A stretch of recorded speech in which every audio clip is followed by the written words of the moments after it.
Hello students, last day I have told you about average velocity, and then next, if the velocity of a body changes uniformly with time from a initial velocity u to a final velocity v in the same direction.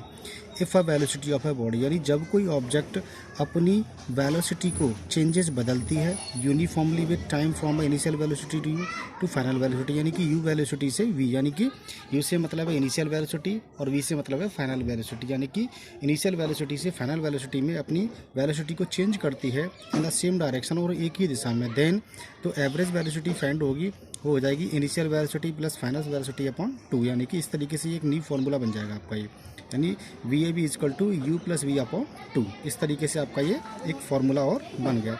अब आता है आपका uniform velocity, ठीक है ना, यानी एक समान वेग।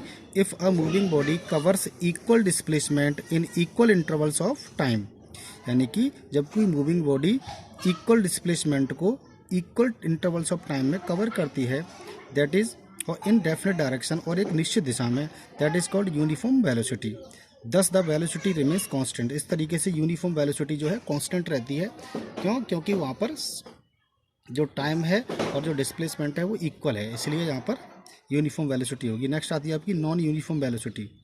If a moving body covers unequal distances या displacement in equal intervals of time, जब कोई मूविंग बॉडी यानी कि गति करती हुई ऑब्जेक्ट अनइक्वल डिस्टेंसेज और डिस्प्लेसमेंट यानी कि अनियमित यानी कि अनिश्चित दूरी यानी कि असमान दूरी या विस्थापन को इक्वल इंटरवल्स ऑफ टाइम यानी कि समान समय में चलती है, तय करती है, तो that is non uniform velocity, यानी कि यहाँ पर अनइक्वल डिस्टेंस या डिस्प्लेसमेंट होता है और जो टाइम है वो इक्वल होता है। For example a train while running on track experience a change in velocity.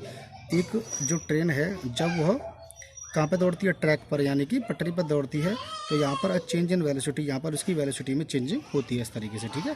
The velocity also changes if it slow down while approaching a station, यानी कि जब वो स्टेशन से चलती है तब इस तरीके से उसकी वेलोसिटी में चेंजिंग होती है, और जब स्टेशन पर रुकती है तब भी उसकी वेलोसिटी में चेंजिंग होती है। Such cases are examples of non uniform velocity.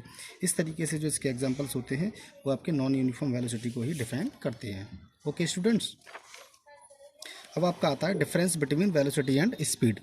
तो देखिए वेलोसिटी स्पीड में difference, it is defined as displacement of a body in a specified direction per unit time, यानी कि जो डिस्प्लेसमेंट वेलोसिटी है वो क्या करती है?